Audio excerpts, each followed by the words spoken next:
ಬಸವಕಲ್ಯಾಣ ತಾಲೂಕಿನ ಕೃಷಿ ಇಲಾಖೆಯ ಸಹಾಯಕ ನಿರ್ದೇಶಕರಾದ ಮಾರ್ತಾಂಡ್ ಅವರು ರೈತ ಬಾಂಧವರನ್ನು ಉದ್ದೇಶಿಸಿ ಹೇಳಿದ್ದೆನು.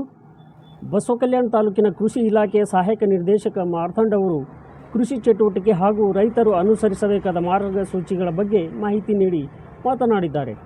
ರೈತರ ಹೊಲಗಳಲ್ಲಿ ಬಿತ್ತನೆ ಕಾರ್ಯ ಚಟುವಟಿಕೆಯಿಂದ ಹಿಡಿದು ಬೆಳೆ ಸಂರಕ್ಷಣೆ ಮತ್ತು ತಾಲೂಕಿನಲ್ಲಿ ರೈತರಿಗೆ ಬೀಜ ವಿತರಣೆ ಸೇರಿದಂತೆ ಮುಂತಾದ ಕೃಷಿ ಚಟುವಟಿಕೆ ಬಗ್ಗೆ ಮಾಹಿತಿ ನೀಡಿದ್ದಾರೆ.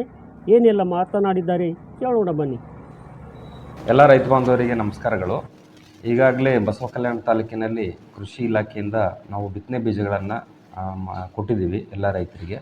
ಸೊ ಇದರಲ್ಲಿ ಸುಮಾರು 17,000 ಕ್ವಿಂಟಲ್ ನಾವು ಸೋಯಾ ಬೀಜಗಳನ್ನು ಹಾಗೂ ಒಂದು 200 ಕ್ವಿಂಟಲ್ ತೊಗರಿ ಬೀಜ, ಅದೇ ರೀತಿ ಹೆಸರು ಮತ್ತು ಉದ್ದು ಕೂಡ ಕೊಟ್ಟಿದ್ದೀವಿ. ಸೊ ಈಗಾಗಲೇ ರೈತರು ನಮ್ಮ ಬಸವಕಲ್ಯಾಣ ತಾಲೂಕಿನ ಕ್ಷೇತ್ರದಲ್ಲಿ ಒಟ್ಟಾರೆಯಾಗಿ ನಮ್ಗೆ 90 ಮಿಲಿಮೀಟರ್ ಮಳೆ ಬೀಳಬೇಕಿತ್ತು ಇಲ್ಲಿವರೆಗೂ. ಜೂನ್ 1ನೇ ತಾರೀಕಿಂದ ಇಲ್ಲಿವರೆಗೂ ನಾವೇನು ಸೌತ್ ವೆಸ್ಟ್ ಮಾನ್ಸೂನ್ ಅಂತ ಕರಿತೀವಿ, ಅದರಲ್ಲಿ 90 ಮಿಲಿಮೀಟರ್ ಬೀಳಬೇಕಿತ್ತು. ಆದರೆ ಇಲ್ಲಿವರೆಗೆ 250 ಮಿಲಿಮೀಟರ್ ಮಳೆ ಬಿದ್ದಿದೆ. ಅಂದರೆ ಜಿಲ್ಲೆಯಲ್ಲಿ ಅತಿ ಹೆಚ್ಚು ಮಳೆಯಾಗಿರ್ತಕ್ಕಂಥ ಪ್ರದೇಶ ಅಂದರೆ ನಮ್ಮ ಬಸವಕಲ್ಯಾಣ ತಾಲೂಕಿದೆ.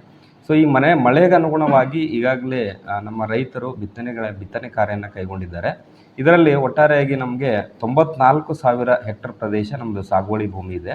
ಅದರಲ್ಲಿ ಈಗಾಗಲೇ 92,000 ಹೆಕ್ಟರ್ ಪ್ರದೇಶದಲ್ಲಿ ಬಿತ್ತನೆಯನ್ನು ಕೈಗೊಂಡಿದ್ದಾರೆ ಎಲ್ಲ ರೈತರು. ಕೆಲವೆಡೆ ಬೇರೆ ಬೇರೆ ಬೆಳೆಗಳನ್ನು ಬಿತ್ತಲಿಕ್ಕೆ ಇನ್ನೂ ಸಮಯ ಇರುವುದರಿಂದ ಕೆಲವೆಡೆ ಬಿತ್ತನೆ ಆಗಿಲ್ಲ.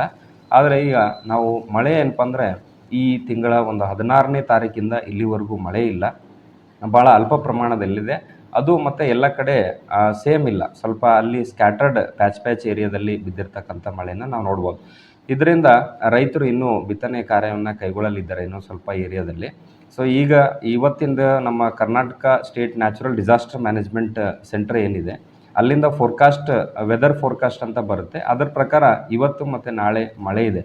ಸೊ ಈಗಾಗಲೇ ನಮ್ಗೆ ಆರಿದ್ರಿ ಮಳೆ ಸ್ಟಾರ್ಟ್ ಆಗಿದೆ. ಆರಿದ್ರಿ ಮಳೆಯಲ್ಲಿ ಪ್ರಾರಂಭವಾಗಿ ಮಳೆ ಸ್ವಲ್ಪ ಕುಂಠಿತಗೊಂಡಿದೆ. ಈ ಜುಲೈ ಫಸ್ಟ್ ವೀಕಿಂದ ಇನ್ನೂ ಆರಿದ್ರಿ ಮಳೆ ಹೆಚ್ಚಾಗಿ ಚುರುಕುಗೊಂಡು ಮಳೆ ಆಗುವ ಸಾಧ್ಯತೆ ಇರೋದ್ರಿಂದ ಹಾಗೂ ಈಗ ಏನಪ್ಪ ಅಂದ್ರೆ ಬಿಸಿಲು ಕೂಡ ಅಷ್ಟೊಂದಿಲ್ಲ ಬೆಳೆಗಳಿಗೆ.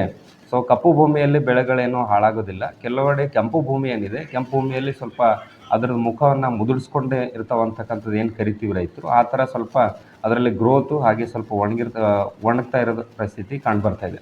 ಸೊ ಒಂದು ಕೆಂಪು ಅಡಿಯಲ್ಲಿ ಏನಪ್ಪ ಅಂದ್ರೆ ರೈತರು ಏನು ಮಾಡಬೇಕು, ಈ 99 ಗೊಬ್ಬರ ಇರುತ್ತೆ, ಗೊಬ್ಬರ ಏನಪ್ಪ ಅಂದ್ರೆ 5 ಮಿಲಿಮೀಟರ್ ಪ್ರತಿ ಲೀಟರ್ ನೀರಿಗೆ 5 ಗ್ರಾಮ್ ಪ್ರತಿ ಲೀಟರ್ ನೀರಿಗೆ ಸೇರಿಸಿ ಸಿಂಪಡಣೆ ಮಾಡೋದ್ರಿಂದ ಈ ಬೆಳೆಗಳು ಚೇತರಿಸ್ಕೊಳ್ತಕ್ಕಂಥ ಒಂದು ಪರಿಸ್ಥಿತಿ ನಿರ್ಮಾಣ ಮಾಡ್ಬೋದು. ಜೊತೆಗೆ ಈಗ ಮಳೆ ಏನಪ್ಪ ಅಂದ್ರೆ ಅಲ್ಲಿ ಸ್ವಲ್ಪ ಸಿಂಪಡಣೆ ಥರ ಒಂದು ರೋಗದ ಥರ ಬೀಳ್ತಾ ಇದೆ, ಅದರಿಂದ ಕೂಡ ಸ್ವಲ್ಪ ಬೆಳೆಗಳು ಕೂಡ ಉಳಿತವೆ. ಆದ್ದರಿಂದ ರೈತರು ಯಾವುದೇ ರೀತಿ ಆತಂಕಕ್ಕೆ ಒಳಗಾಗಬಾರ್ದು ಅಂತ ನಂದು ಒಂದು ಮನವಿ ಮಾಡ್ಕೊಳ್ತೀನಿ.